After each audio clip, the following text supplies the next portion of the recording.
PFI को लेकर कितनी बड़ी स्ट्राइक सरकार की ओर से की गई, यानी पीएफआई पर बैन लगा दिया गया है। तो अब पीएफआई के आतंक पर यह बड़ा प्रहार किया गया और जी न्यूज की बड़ी कवरेज। सबसे पहले जी न्यूज ने आपको बताया था कि किस तरह से नोटिफिकेशन जारी कर पीएफआई को 5 सालों के लिए बैन कर दिया गया है और इसी के साथ इससे जुड़े 8 संगठनों पर भी बड़ा एक्शन लेते हुए उन्हें भी बैन किया गया।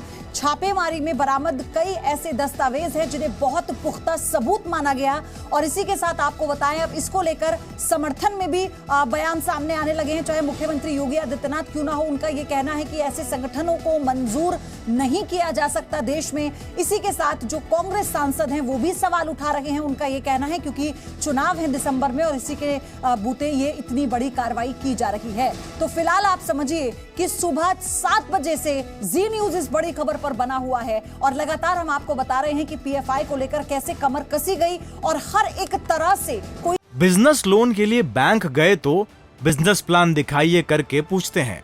बिजनेस प्लान कैसे करना है, इसे प्रैक्टिकली सीखना है तो फ्रीडम ऐप को अभी डाउनलोड करें। चूक ना हो इसलिए इस बड़े एक्शन से पहले पूरी प्लानिंग की गई थी। एक और बड़ी खबर इससे जुड़ी हुई, पीएफआई पर जी न्यूज का बड़ा खुलासा आपको बताते हैं। पीएफआई के निशाने पर मुस्लिम युवक थे, आतंकी संगठनों से इन्हें जोड़ना चाहता था पीएफआई। ये खबर जी न्यूज ने इससे पहले भी आपको बताई थी। आपको बता दें पीएफआई से मिलने दस्तावेजों से यह खुलासा हुआ है। लश्कर आईएस से युवाओं को जोड़ने पर जोर दिया गया और यह भी जानकारी आई थी कि दक्षिण भारत से कई ऐसे युवा हैं जिन्हें आईएसआई जैसे संगठनों तक भेजा गया था, उनका ब्रेन वॉश किया गया था। कट्टरपंथी विचारधारा को कैसे फैलाया जा रहा है इसके भी सबूत मिले हैं और बाकायदा कुछ ऐसा लिटरेचर मिला है जिसमें यह बताता है कि कट्टरवाद को बढ़ावा दिया जा रहा था। और अब ग्राफिक्स के जरिए आपको दिखाते हैं कि जब पीएफआई के ठिकानों पर छापेमारी हुई तो क्या क्या सबूत मिले जिसके बाद पीएफआई पर पाबंदी लगा दी गई है। तो आपको ये जानना जरूरी है। पहला सबूत क्या था? आईईडी बनाने का सामान। आपको याद होगा सुबह ही ये खबर जी न्यूज ने ब्रेक की थी। दूसरा सबूत इस्लामिक राष्ट्र बनाने के दस्तावेज, एक पूरा लिटरेचर मिला है इस्लामिक राष्ट्र के बनाने को लेकर जिसमें युवाओं को लगाया गया था। मुस्लिम युवाओं पर आतंकी राह पर भटकाया जा रहा था। आप ये सोचिए, आतंकी राह पर उन्हें धकेला जा रहा था, उनका ब्रेन वॉश किया जा रहा था। चौथा सबूत, कई इलेक्ट्रॉनिक डिवाइस भी बरामद हुई है और इससे और बड़े खुलासे होने की उम्मीद है, ये भी आपको हम बता दें। और इसी के साथ ये बताया गया कि कैसे इनका एक पूरा विंग था जो हर राज्य में अपने स्तर पर काम कर रहा था और उसी विंग को लेकर अब इस जांच का दायरा आगे बढ़ता है और इसी दिशा में जांच एजेंसियां जो है आगे जांच को बढ़ा रही हैं।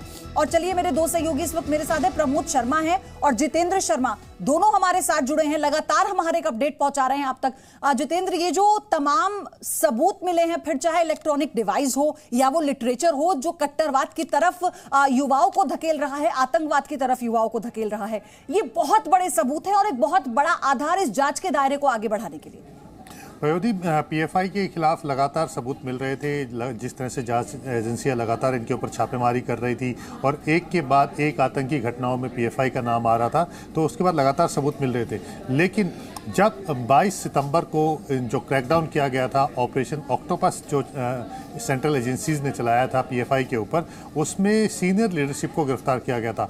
उस दौरान कुछ ऐसी नई चौंकाने वाली चीज़ें एजेंसीज को मिली है जिसके बारे में पहले भी एजेंसीज को नहीं पता था।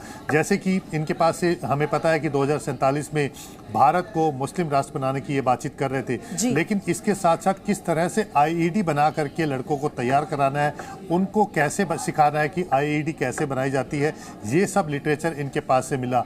ऐसे कम्युनिकेशन डिवाइसेस मिले जो कि समुद्र के गहराई के हिस्से में जा करके भी वहाँ से भी आराम से बात कर सकते थे बिना कोस्ट गार्ड और सिक्योरिटी एजेंसीज की पकड़ में आए हुए। तो आप सोच सकते हैं कि अगर समुद्र के गहरे हिस्से में जा करके भी ये कम्युनिकेशन कर पा रहे हैं तो आप 26/11 जैसी जो घटना है वो फिर से दोहराई जा सकती है कि किसी भी तरीके से आप उसको सेफ पैसेज दे करके कम्युनिकेट करके आप लेके आ सकते हो।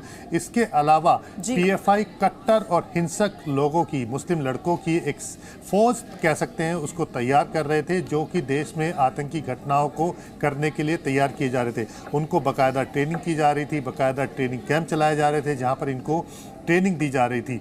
इसके अलावा भी जब छापेमारी की गई है तो काफ़ी सारे ऐसे दस्तावेज मिले हैं जिससे पता चला है कि जो पीएफआई से जुड़े हुए जो लड़के थे वो आतंकी संगठन कौन से, जो पाकिस्तान में लश्कर-ए-तोयबा है, आईसिस है जो कि सीरिया में और इराक के अंदर लड़ रहा है और एक तरह से कह सकते हैं उसने पूरे दुनिया को एक तरह से दहला रखा है। उसके अलावा अलकायदा जैसा बड़ा आतंकी संगठन उनके साथ जुड़ रहे थे। और ये कोई पहली बात नहीं थी, इससे पहले भी जब एजेंसीज जांच कर रही थी तब 15 से ज़्यादा ऐसे लड़कों के नाम सामने आए थे जो सीधे तौर पर आईसिस या अलकायदा से जुड़े हुए पाए गए थे। हमारे पास प्रयोगी ये जो इतना बड़ा जो दस्तावेज है ये, इसके अंदर एक एक रिपोर्ट है, तस्वीरें हैं कि कौन कौन लड़के जो है सीरिया में लड़ने के लिए गए, किस तरह से आईसिस से जुड़े और किस तरह से वहां पर मारे भी गए हैं और भारत में भी आईसिस से जुड़ करके यहाँ पे आतंकी हमला करने की सवाल उठा रहे हैं और ये कह रहे हैं कि क्या आधार है, ऐसे क्या सबूत मिले हैं इसको लेकर जो आपने संगठन को बैन कर दिया या फिर जो भी और सवाल उठाए जा रहे हैं, उन सबका जवाब इस नोटिफिकेशन में है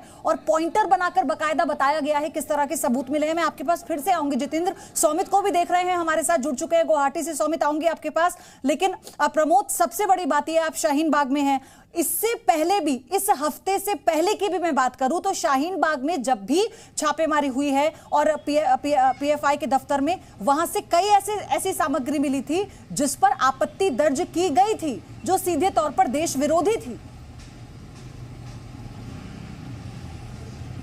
बिल्कुल पायुदी, मैं इस वक्त शाहीन बाग की उसी बिल्डिंग में खड़ा हूं जहां पे पीएफआई का दफ्तर है और अक्सर जब भी पीएफआई के ऊपर आरोप लगते थे तो हम इसी बिल्डिंग में इनका जो यहाँ पर जो ऑफिस है यहाँ पर आते थे। यहाँ के जनरल सेक्रेटरी इलियास, उनसे बात करते थे तो वो हमेशा चैलेंज करते थे भारत सरकार को कि अगर उन्हें लगता है हम देश विरोधी गतिविधियों में शामिल हैं तो हमें बैन क्यों नहीं कर देते।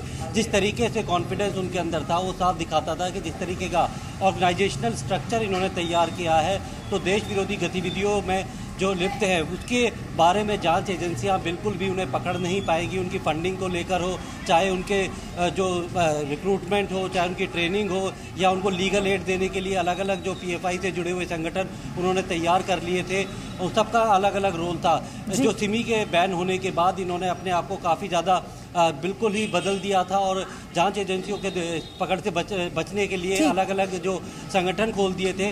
अब उन सब के ऊपर पिछले काफी वक्त से जो है जांच एजेंसियां काम कर रही थी उनकी फंडिंग को लेकर। ये तमाम प्रमोद, आ रही हूं आपके पास एक और बड़ी अपडेट इसी बीच दर्शकों को बता दें, कांग्रेस नेता कमलनाथ ने भी अब इस पर सवाल उठाए हैं। कमलनाथ का कहना है कि पीएफआई आतंकी संगठन तो पहले से था तो फिर इस पे बैन क्यों नहीं लगाया गया, देश में लंबे वक्त से ये पीएफआई काम कर रहा है। कमलनाथ का ये कहना है। बड़ी खबर आपको बता दें, मध्य प्रदेश के पूर्व मुख्यमंत्री, कांग्रेस के सीनियर लीडर कमलनाथ ने सवाल उठाते हुए कहा कि पीएफआई आतंकी संगठन तो पहले से, इस पर बैन क्यों नहीं। देखो, ये बात है कि ये नई संस्था नहीं है, पुरानी है, तो क्या उनको जो सबूत हैं क्या अभी मिले? अगर ये पहले से चल रही थी और ये आतंकवादी संस्थाओं से जुड़ी हुई थी तो आप इतने साल क्या कर रहे थे? और इसके अलावा कांग्रेस नेता राशिद अल्वी ने भी पीएफआई पर बैन को लेकर बीजेपी पर सवाल उठाए हैं। आप सुनिए, उन्होंने ये भी कहा कि गुजरात चुनाव को देखते हुए पीएफआई पर बैन किया गया है। दिसंबर में गुजरात विधानसभा चुनाव है, इसलिए ये कदम उठाया। पीएफआई का कोई भी ऐसा वाकया हमारे सामने नहीं आया जिस पे सवाल या निशान लगाया जा सके। पीएफआई पे 5 साल की पाबंदी क्यों लगी है? अगर वो इतनी खतरनाक है तो 5 साल के बाद दोबारा पीएफआई के लोग अपने आप को संगठित कर सकते हैं। ये दिसंबर का चुनाव है, गुजरात और हिमाचल और मेघालय, और उसके बाद फिर चुनाव है। चूँकि भारतीय जनता पार्टी आने वाले समय में ये चुनाव जीतने वाली नहीं है, इसलिए पीएफआई पे पाबंदी लगाई गई है। जितेंद्र, सबसे बड़ी बात यह, अगर राशिद अल्वी जो कह रहे हैं, एक पार्टी के नेता के तौर पर अगर मैं छोड़ दूं, लेकिन 5 साल के बैन को लेकर सवाल और भी लोग उठा रहे हैं। उनका ये कहना है कि अगर इस तरह के पूरे सबूत मिल चुके हैं तो सिर्फ 5 साल बैन क्यों? देखिए, राशिद अल्वी जी ने कहा कि अब क्यों बैन किया जा रहा है और ऐसे कोई सबूत नहीं मिले हैं जिसको लेकर के बैन किया जाए। तो मैं उनके लिए बता दूं कि साल 2012 में जब केरला में कांग्रेस की सरकार थी, तब खुद केरल सरकार ने वहाँ की हाई कोर्ट में एफिडेविट देकर के कहा था कि जो पीएफआई है वो खतरनाक संगठन है। इसके ऊपर 27 सांप्रदायिक दंगे भड़काने का और हत्या करने के आरोप हैं।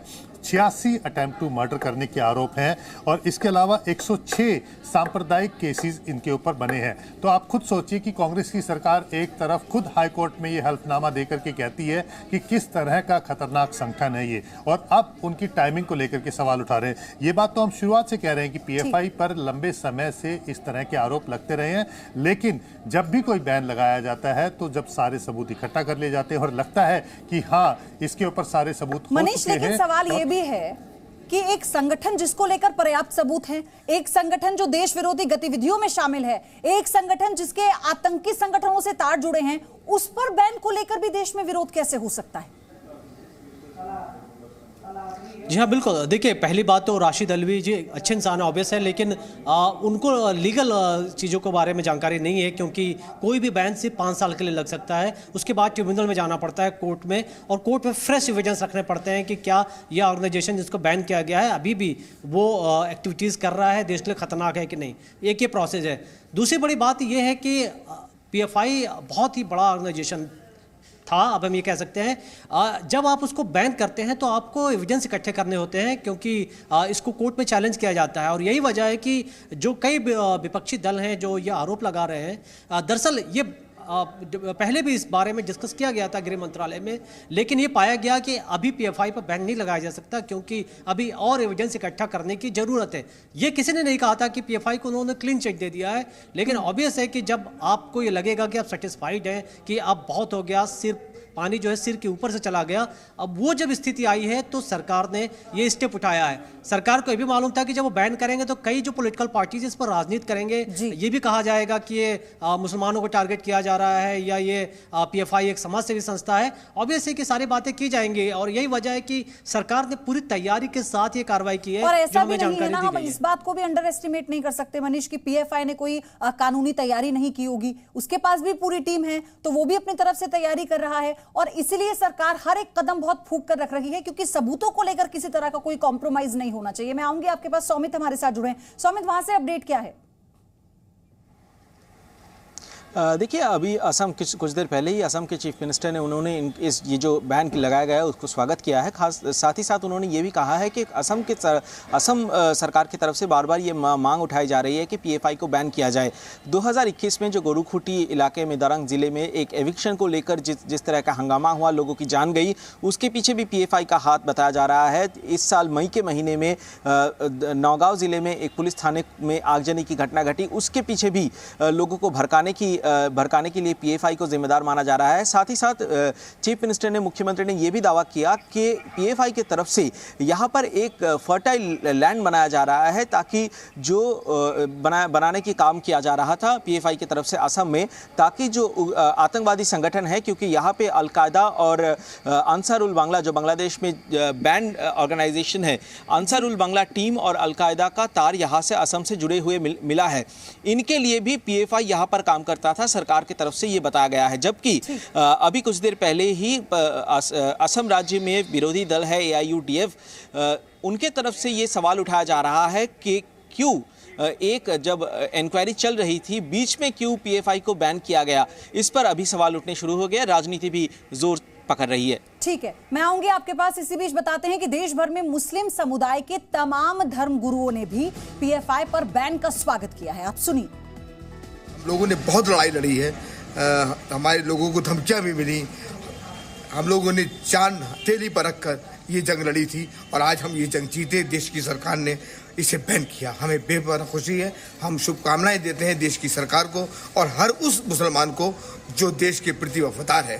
प्रधानमंत्री नरेंद्र मोदी जी ने कट्टरपंथी संगठन पीएफआई पर प्रतिबंध लगा करके एक अच्छा कदम उठाया है, और मैं ये वाज़ेह कर देना चाहता हूँ कि भारत की सरजमीन पर आतंकवाद कभी भी पनप नहीं सकता है, चूँकि ये सूफियों की सरजमीन है। सूफी विचारधारा के लोग यहाँ पे रहते हैं, इसलिए ये भारत की सरजमीन कट्टरपंथी विचारधारा की सरजमीन नहीं है, और न यहाँ कभी भी ऐसी विचारधारा पनप सकती है पिछले काफ़ी दिनों से पीएफआई को लेकर सुरक्षा एजेंसियों ने छापेमारी की और उनके लोगों को गिरफ्तार किया और उन पे जो बाकायदा तौर पर एलिगेशन लगा है, आज गृह मंत्रालय ने जो नोटिफिकेशन जारी किया है उसमें 4 पॉइंट बताया है और बाकायदा तौर पर वो पॉइंट्स ऐसे हैं कि वो देश की सुरक्षा से उनका ताल्लुक़ है। कोई भी तंजीम हो, कोई भी ऑर्गेनाइजेशन हो और किसी भी ऑर्गेनाइजेशन का वो मेंबर हो, उसके अगर वो देश के ख़िलाफ़, समाज के ख़िलाफ़, मुल्क के ख़िलाफ़ कोई स्ट्रैटेजी कोई बनाता है तो उसके ख़िलाफ़ एक्शन होना चाहिए। और बेंगलुरु से जयपाल शर्मा भी लगातार हमारे साथ बने हुए हैं। इस वक्त पीएफआई के दफ्तर के बाहर जयपाल आप हैं, वहां पर क्या हो रहा है, वहां से क्या अपडेट है, बताइए। देखिए पयोधी, इस वक्त मैं जो हूँ पीएफआई के दफ्तर के ठीक सामने में हूँ। ये जो मेरे सामने में आपको नजर आ रही है बिल्डिंग, ये पीएफआई का हेडक्वार्टर्स है और इस जगह पर पिछले 22 सितंबर को जो कार्रवाई हुई थी उसके बाद इस बिल्डिंग को सील कर दिया गया था और सील करने के बाद यहाँ पर सुरक्षा बल तैनात कर दिए गए थे। पर आज यहाँ पर जब से बैन को अनाउंस किया गया है उसके बाद यहाँ पर सुरक्षा बल बढ़ा दिया गया है। एक तरह से सन्नाटा है पूरे इलाके के अंदर में। एसके गार्डन का ये एरिया है और यहाँ पर सुबह से काफी संख्या में पत्रकार भी मौजूद हैं, लेकिन यहाँ पर ना तो किसी तरह का कोई विरोध प्रदर्शन हुआ है। एक तरह की खामोशी है, पुलिस यहाँ पर तैनात है और एक तरह से ये कहें कि हालात पर नजर रखे हुए है। जी पयोधी, बिजनेस लोन के लिए बैंक गए तो बिजनेस प्लान दिखाइए करके पूछते हैं। बिजनेस प्लान कैसे करना है, इसे प्रैक्टिकली सीखना है तो फ्रीडम ऐप को अभी डाउनलोड करें।